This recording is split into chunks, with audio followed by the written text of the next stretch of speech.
Like, share, and subscribe to my channel.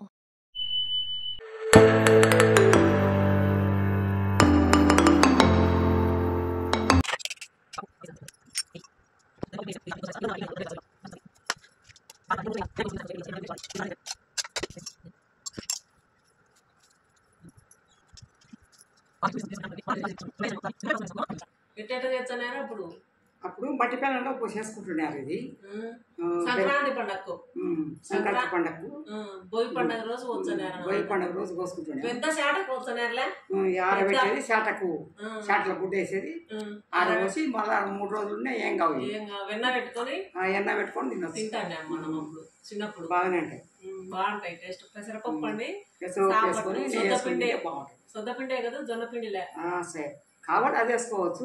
సొద్దపిండే పోతుంది, సొద్దపిండి రుచిగా ఉంటాయి, టేస్ట్ బాగుంటాయి. సొద్దపిండి ఆరోగ్యానికి కూడా బాగుంటుంది, బాగా టేస్ట్ బాగున్నాయండి. సాపటి హాయ్ సత్తారెడ్డి ఛానల్కు వెల్కమ్. ఈరోజు సాపట్లు పెసరపప్పు అండి. పెసరపప్పుకు కావాల్సిన పదార్థాలు చూపించా చూడండి. ఇది పాతకాలం నాటి వంట అండి, అమ్మమ్మ నానమ్మల నాటి పూర్వకాలం 200 సంవత్సరాల నాటి వంట ఈరోజు చేద్దాం చూడండి. ముందు పెసరపప్పుకు కావాల్సిన ఐటమ్స్ చూపించా చూడండి. ఒక 1/4 కప్పు పెసరపప్పు, ఇవి వేయించుకోవాలండి. ఫస్ట్ నేను వేయించలేదు, చూపించా వీడియోలో. ఇది పెసరపప్పు, కారం, ఉప్పు, 2 ఉల్లిగడ్డలు, మెంతి కూర, ఒట్టి మెంతి ఆకండి ఇది. ఇంకా పోపుకండి ఒట్టిమిరపకాయలు, తర్వాత దినుసులు, కరివేపాకు, కొత్తిమీర అండి, కొద్దిగా ఒక గుప్పెడు కొత్తిమీర, ఎల్లిపాయలు, పసుపు అండి, పసుపు కూడా వేయాలా. పెన్నం పోసుకోవాలండి, కొద్దిగా వేయించుకోవాలండి దూరగా. మాడేంత నేను పొట్టి బాళ్ళే తీసుకున్నాండి. పచ్చ పెసలు, నల్ల పెసలు ఉంటే నల్ల పెసలు చేసుకోండి. బ్యాళ్ళు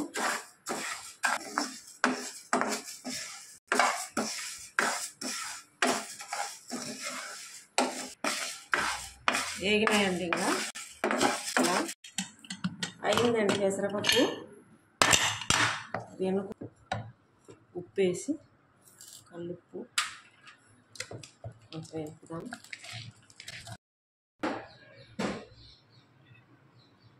స్పూన్ కారం, కొంచెం ధనియాల పొడి, కొంచెం గుప్పెడు కొత్తిమీర,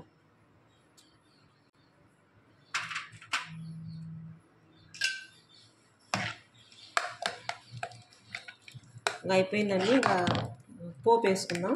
దీన్ని పప్పు చిక్కగా అనిపించినా వాటర్ వేసుకోండి కొద్దిగా. నేను కొద్దిగా వాటర్ వేసుకుంటున్నా. ఇప్పుడు సరిపోయింది చూడండి. పోపు పెట్టుకున్నామండి దీనికి.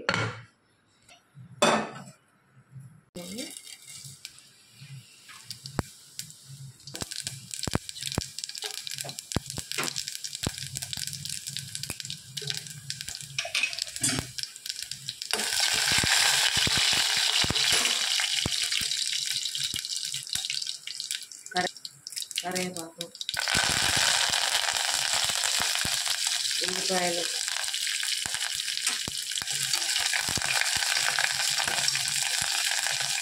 వేయాలండి కొద్దిగా. ఒక గుప్పెడు ఉన్నామండి పప్పులో కలుపుకొని. రెడీ అయిందండి పప్పు. రెడీ అయిపోయింది. టేస్టీగా ఉందండి. అన్నీ సరిపోయినాయి దీంట్లో. పక్కన పెట్టేచ్చాం. పెన్నం సాపట్లకు పెన్నం పెట్టేసినండి. వేడయింది.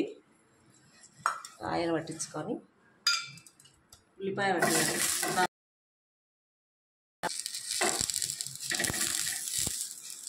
ఇప్పుడు ఒక గుప్పెడు బొంబాయి రవ్వ వేయించండి అండి. మనకు కరకరలాడాలంటే బొంబాయి రవ్వ కొద్దిగా ఒక గుప్పెడు వేసినండి కలుపుకుంటాము. ముందుగానైతే మెత్తగా అయిపోతుందండి. అందుకని ఇప్పుడు మనం దోశ వేసుకునేటప్పుడు వేసుకోవాలండి కొద్దిగా. మనకు దోశలు సాపట్లు మాడకమండి ఒక ప్లేట్ పెట్టినా మధ్యాహ్నం. ప్లేట్ మర్చిపోయిందండి పెట్టనీకే, ఇప్పుడు పెడతాను. ఇట్లా పెట్టుకోండి. ఇంకా మాడవన్నమాట మధ్యాహ్నం.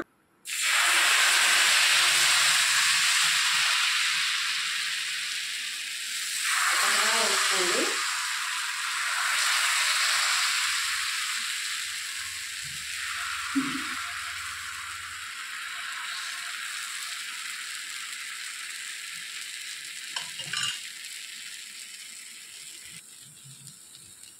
కొద్దిగా ఆయిల్ వేస్తున్నామండి, కొద్దిగా లైట్గా.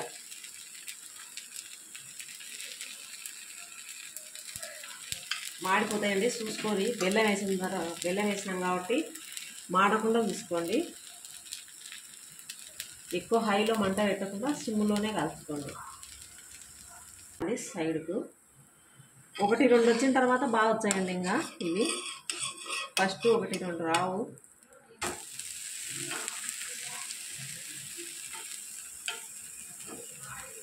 ఇంత కలరే వచ్చాయండి సొప్పది. ఇది ఫస్ట్ది కాబట్టి ఇట్లా వచ్చింది.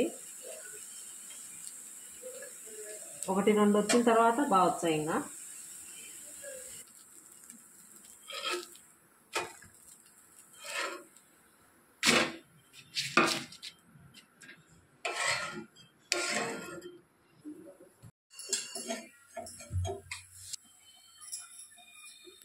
దొండ అయింది చూడండి.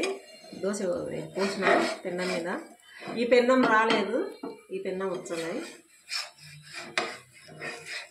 నాస్టిక్ పెన్నం ఇది. ఇది కలర్ బ్లాక్ అనుకోకండి, మాడలేదు, ఇక్కడనే ఉంటాయి ఇవి బెల్లం వేసినాం కాబట్టి.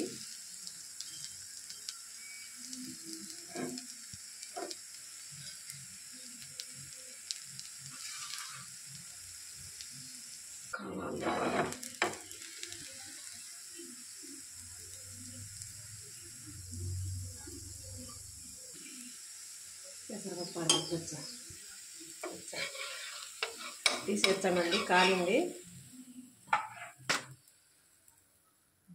తీసేసిన.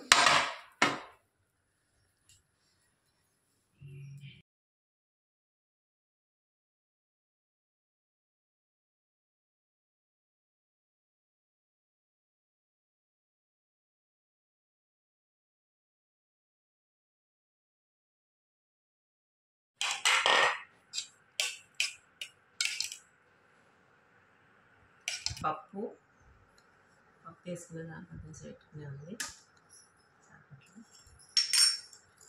నెయ్యి,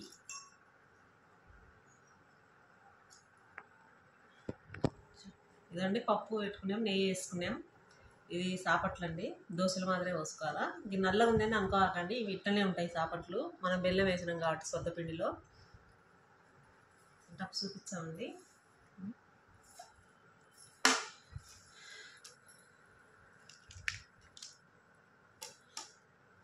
ఇట్లా ఆరబెట్టుకోవాలండి అన్నీ. 2-3 రోజులున్నా ఏం కాదు. వెన్న పెట్టుకొని మరుసటి రోజు తిన్నా, సాయంత్రం తినొచ్చు, రేపు ఎల్లుండి తినొచ్చు అండి. వెన్న పెట్టుకొని తినే టేస్ట్ బాగుంటుంది. మేము చిన్నప్పుడు అట్లనే తింటాం. మేము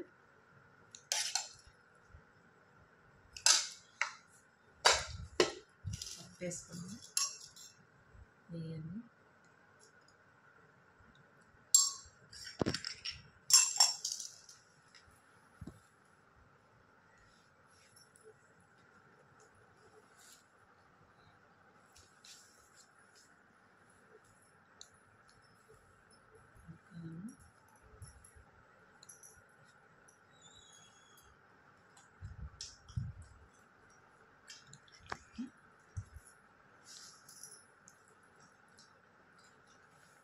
బాగుందండి టేస్ట్. మీరు చేసుకొని తినండి. కామెంట్ రూపంలో తెలపండి. మా అమ్మని అడుగుతా ఎట్లా చేసేది, వాళ్ళే చేసినది చిన్నప్పుడు. మేము ఇప్పుడు ట్రై చేసినామండి మేము చూడాలని. ఇది మట్టి పెన్నంలో పోసుకుంటున్నారని ఏమమ్మా అవన్నీ చూపి